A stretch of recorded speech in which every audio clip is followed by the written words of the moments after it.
Hi, it's Dwyer, gamblersadvisory.com, dwyervip.com. Remember, the opinion you should follow should be your own.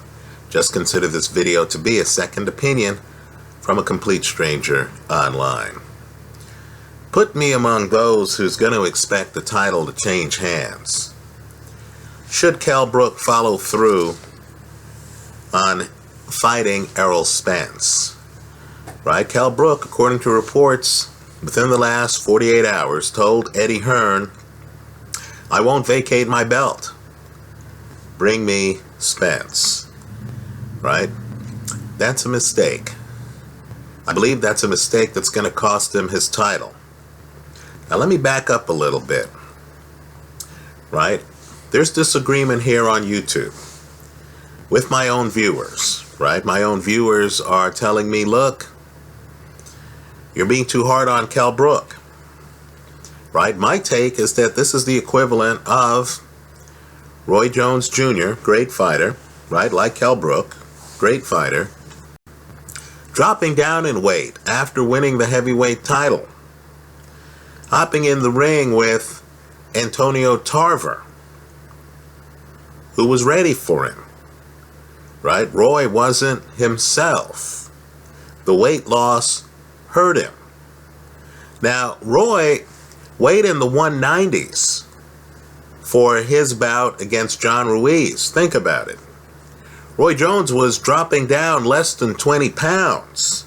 Right? Less than 20. He got in the ring with Antonio Tarver. He was sluggish. He wasn't himself. Let's just say prime Roy Jones at 175 pounds would have beaten up the Roy Jones who returned to the 175-pound weight class after winning the heavyweight title. Now, Kell Brook is even worse than Roy, is it? We know what Kell Brook weighed 30 days before the Golovkin fight. It was 176 pounds. Right? 147 at welter is 29 pounds.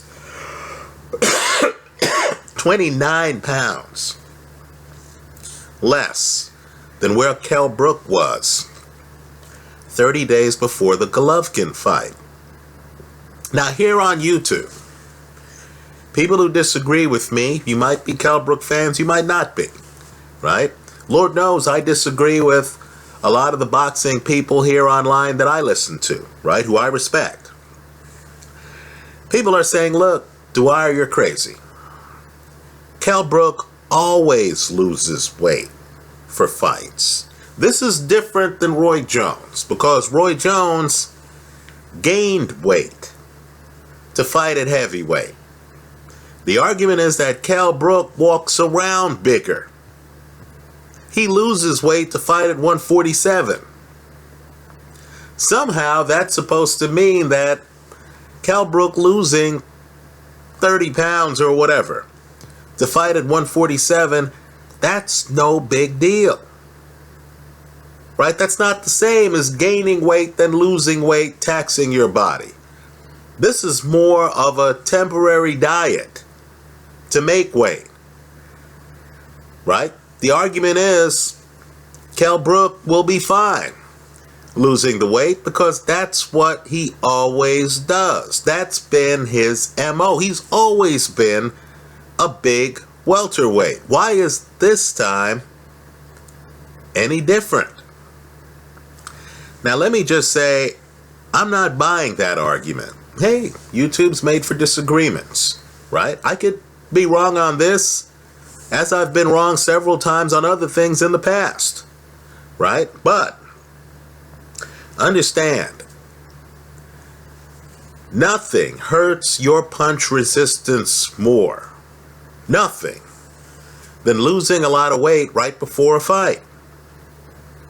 Right? I believe when you're fighting a big puncher, and that's who Errol Spence is. I believe when you're fighting a big puncher, you don't want to play games with your punch resistance. You don't. Let me say this too. Nothing ages you faster than yo-yoing in weight. right? Nothing, apart from, I'm sure, illegal drugs and stuff like that, right? But nothing ages you faster. Would it shock you to know that Julio Cesar Chavez Jr. is the same age as Kell Brook? They're both 30.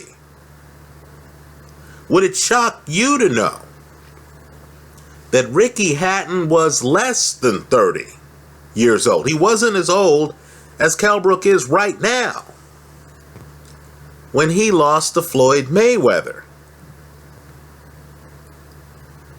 Right? Telling me that Kell Brook has lost weight in the past to make weight. In other words, he lost weight when he was 25, 26, right? That this time it shouldn't be any big deal. Doesn't tell me much because he's never had to lose the weight at 30. Right? Think about it. To me, it's ridiculous that the guy had to lose 16 pounds to fight at middleweight. Middleweight's 2 divisions up from welterweight. Don't the styles also matter? Right? I was surprised. I didn't think it'd go this way. But I was surprised by how easily Errol Spence hunted down Chris Algieri. Hey, Algieri's blessed with great legs. He moves around the ring very well. Right? Algieri for that fight had Kovalev's trainer in his corner, John David Jackson. Right? He had a superstar trainer. He has great legs. You would think he'd move around the ring. He had faced sudden opponents like Manny Pacquiao. Right? He wasn't going to be completely overwhelmed by the event either, because Algieri had fought at Madison Square Garden or Barclays Center, right, against Richland Provatnikov, right? He had traveled to China to fight Manny Pacquiao.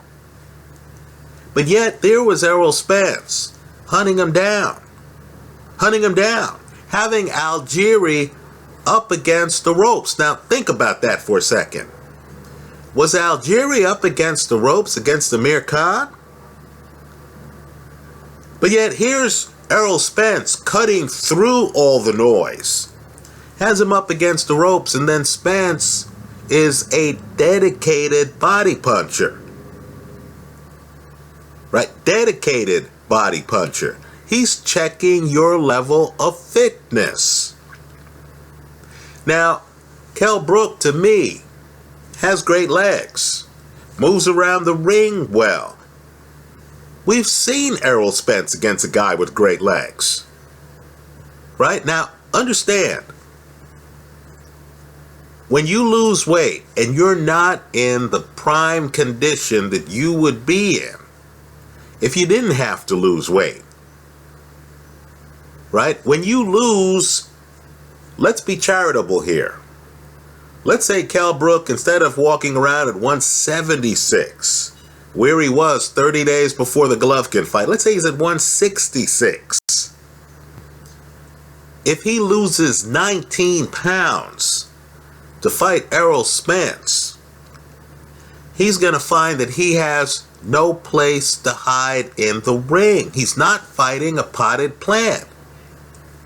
He'll have to be on his A game against Errol Spence, because Errol Spence is going to be hunting him, and Errol Spence is going to be hitting him to the body. He's going to force Kell Brook to work. Let me say this too. You know, if you're in a car crash, your next time behind the wheel, are you going to be at your best as a driver? Right? A lot of us will suffer a car crash. Then the next time they're near a motor vehicle, they'll say, "Hey babe, why don't you drive?" It's like, hey hon, go ahead and take the wheel. Right? You know, a lot of us after a car crash are going to be figuring out how to use that Uber app on our phone, aren't we? We're going to be figuring out the number to the cab company in town, aren't we? Right? You hop back in your car, you're going to be driving within the speed limit, whether or not there's a cop in your rearview mirror. Right? It'll take a while for you to get back in the saddle.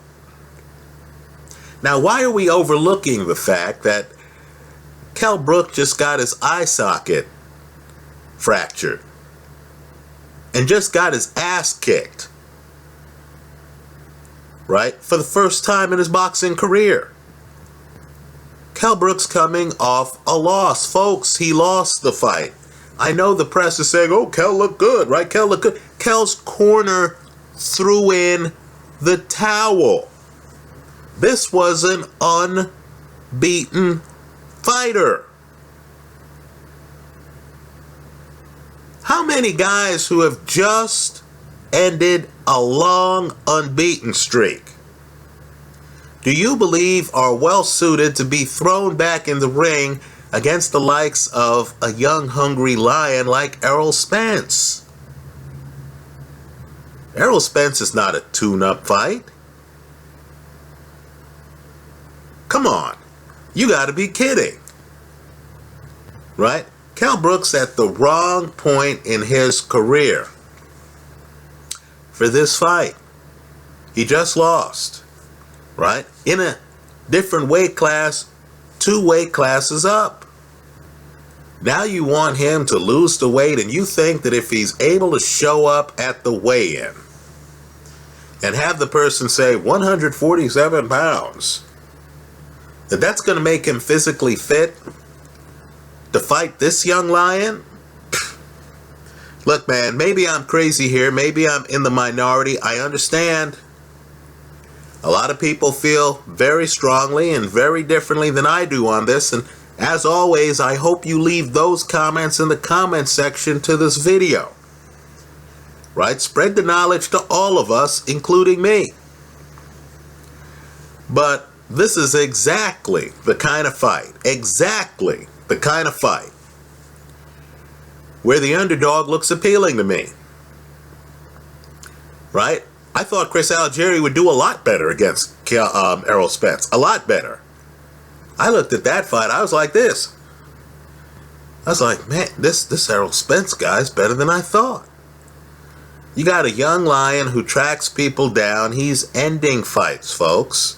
They're not going the distance, right? He's hitting guys in the body. He's cornering guys up against the ropes, right? Cornering guys up against the ropes who fight the likes of Amir Khan and are never up against the ropes for any protracted period of time,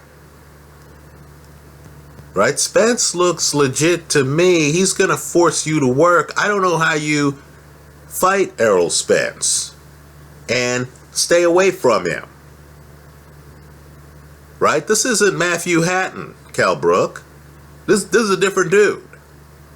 And I'm sorry. I'm sure Kell Brook's going to be favored. Right? But I believe the public's going to be overlooking the effects of weight loss for a fight. I think they're going to be overlooking the fact that yo-yoing in weight, yeah, it works when you're 22. Right? When you're 22, you barely get a hangover. Right? Talk to people who are older. Go up to the 30-year-old at the pub and say, hey, I want you to lose 25 pounds. And then hop in the ring against Errol Spence after the first loss of your career, where your eye socket got busted and your corner threw in the towel. Right? I like Errol Spence in this fight. I just don't think Kell Brook is ready. I thought everyone understood that when Kell Brook accepted the challenge of fighting Golovkin at 160 pounds, that it was over for him at 147 pounds. Right? Over for him at 147 pounds. let me say this too. Kell Brook has also talked about fighting Manny Pacquiao. If I'm Kell Brook, if I return to 147, I want to fight a guy who is slower than Manny Pacquiao, who's not going to hunt me down in the ring like Pacquiao and Errol Spence are going to hunt me down. If you could find the welterweight equivalent of Charles Martin, the guy who Anthony Joshua beat for the heavyweight title, right, then Kell Brook could be able to put on a show, right? If the heat gets too hot in the kitchen and Kell Brook starts having flashbacks of fighting Golovkin, he can then back away, clear his head, right? Get right, right? And then re-enter the fray. You have no chance to clear your head against Manny Pacquiao or Errol Spence, right? You back up, guess what? Manny's coming with you. Manny's working 3 minutes of every round.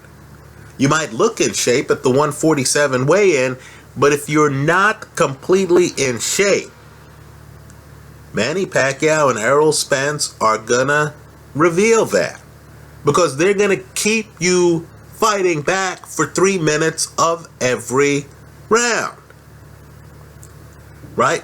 Kell Brook, at this point, really needs to fight someone like Robert the Ghost Guerrero, someone who can't follow him around the ring, not Errol Spence. So, if a fight against Errol Spence happens anytime within the next, we'll say 7 months, right?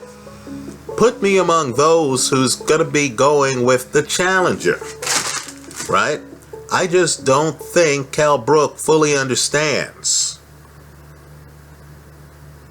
what yo-yoing in weight as you get older does to your body and does to your punch resistance. As it was, too, let's revisit that Golovkin fight. You'll notice in that fight, Golovkin goes from being in a crouch to literally standing upright and walking forward against Kell Brook. Right? He knew Kell Brook had wilted. He knew it. Now let's think it through. That wasn't the 11th round. That wasn't the 12th round. That was in the first half of the fight. That's the risk fighters take when they jump weight classes. That's how I see it. Let me hear from you. Let me also leave you with this. Kovalev beat up Bernard Hopkins, who's one of boxing's more savvy guys. Right? Needless to say, Hopkins doesn't yo-yo in weight. Right? Hopkins has had a long career because Hopkins has taken care of his body. He's not gaining 30 pounds between fights. Right? So after Hopkins gets beaten up in a way he'd never been beaten up in his career, right? By the way, in a fight in which he goes the distance, unlike Kell Brook against Golovkin. You didn't hear Hopkins saying to his promoter, "Hey, give me Errol Spence." I'm gonna lose weight and I'm gonna take on Errol Spence. That's not the way the game is played. Right? After you've suffered the worst beating of your career, you take time off. Then when you come back, right, you're not going to tax your body to lose weight to fight some young lion. Isn't the correct move to kind of like have a fight where you could get your feet wet, get your mind right, against an opponent who you'll have time to think against? Does anyone watching this video believe that kind of opponent is Errol Spence or Manny Pacquiao?